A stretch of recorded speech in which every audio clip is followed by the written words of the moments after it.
好，來繼續來看這件驚險的車禍發生在高雄，一個只5歲囡仔囝騎鐵馬紅燈正滑，結果弄到公車摔倒在地，差一點讓公車後輪給交過，看到的民眾流凊汗。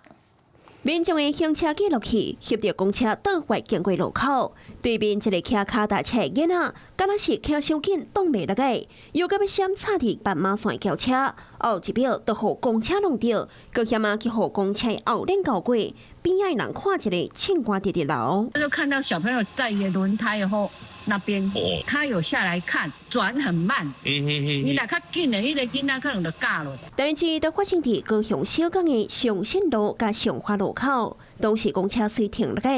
居民緊走去看囡仔的傷勢。不過其實，附近的居民透露，這個危險的狀況已經不是第一屆發生。頂禮拜，迄個囡仔就家己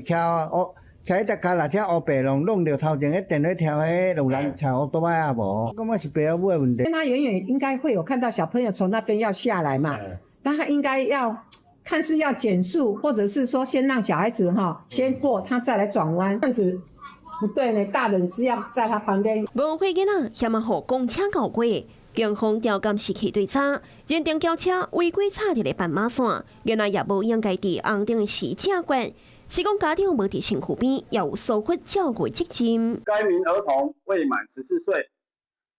依據《道路交通管理處罰條例》，將依法處罰其法定代理人或監護人。好這細漢的囡仔家己出門，結果出意外，家長無造成悲劇，